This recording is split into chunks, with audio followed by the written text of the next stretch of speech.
મિત્રોને જય સિયારામ. આજે આપણે ધોરણ 6 ગણિત વિષયમાં સ્વાધ્યાય 10.3માં દાખલા નંબર 2 વિશે અભ્યાસ કરવાનો છે.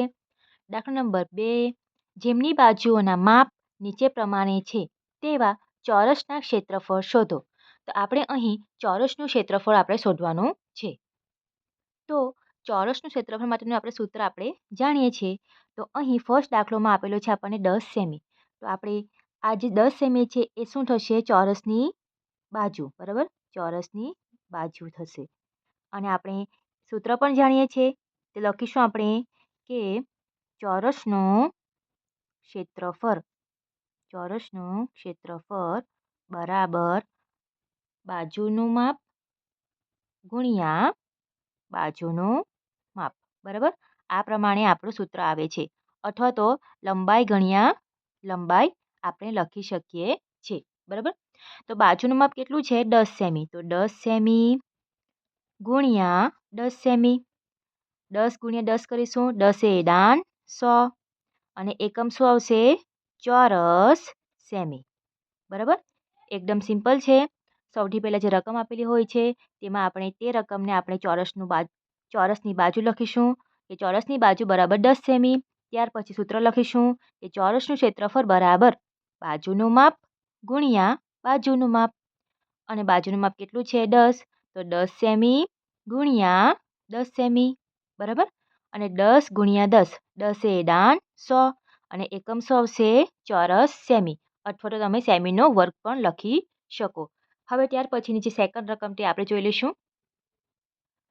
બી નંબરની રકમ છે 14 સેમી, બરાબર? તો અહીં ચોરસની બાજુ શું થશે?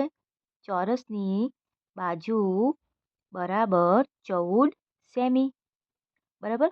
ત્યાર પછી આપણે લખીશું ચોરસનું ક્ષેત્રફળ. તો ચોરસનું ક્ષેત્રફળ બરાબર બાજુનું માપ ગુણ્યા બાજુનું માપ. આ સૂત્ર છે કોનું? ચોરસનું ક્ષેત્રફળનું. તો અહીં બાજુનું માપ કેટલું છે? 14 સેમી ગુણ્યા 14 સેમી. હવે આપણે 14 અને 14નો ગુણાકાર કરીશું. તમારે પાછળના પાના ઉપર રફ ગણતરી કરી લેવાની. તો 14 ગુણ્યા 14, 0, 4 એકુ 4, 1 એકુ 1, પ્લસ 4 ચોક 16, વધી 1, 4 એકુ 4 ને 1, 5, 6, 9, 1, 196 એકમ આવશે ચોરસ સેમી. ચોરસ સેમીનો મતલબ શું થશે?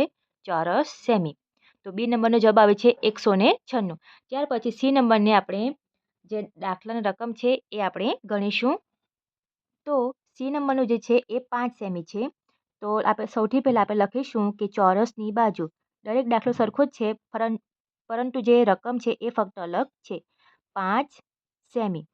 ત્યાર પછી આપણે ચોરસનું ક્ષેત્રફળ લખીશું. તો ચોરસનું ક્ષેત્રફળ સૂત્ર શું છે? બાજુનું માપ ગુણ્યા બાજુનું માપ. બાજુનું માપ કેટલું છે? 5 સેમી ગુણ્યા 5 સેમી. 5નો 5 સાથેનો ગુણાકાર કેટલો થશે? 25. 5 પચામ 25 અને એકમ આવશે ચોરસ સેમી, બરાબર? તો આ પ્રમાણે આપવાનો જે સી નંબરનો જે દાખલો છે એમાં આવે છે 25 ચોરસ સેમી. જે ચોરસનું ક્ષેત્રફળ શોધવાનું જે છે એ એકદમ સરળ દાખલો છે. તમારે ફક્ત આ સૂત્ર યાદ રાખવાનું કે ચોરસનું ક્ષેત્રફળ બરાબર બાજુનું માપ ગુણ્યા બાજુનું માપ, બરાબર? અને જે રકમ આપેલી હોય એને જ આપણે તેને 2 વખત લેવાની છે, બરાબર? વિડીયો પસંદ આવ્યો હોય તો વિડીયોને જરૂરથી લાઇક કરજો, મિત્રોમાં શેર કરજો અને ચેનલ પર નવા હોય તો ચેનલને સબસ્ક્રાઈબ જરૂરથી કરજો. મળીએ આપણે આગળના વિડીયોમાં. સૌને રાધે રાધે.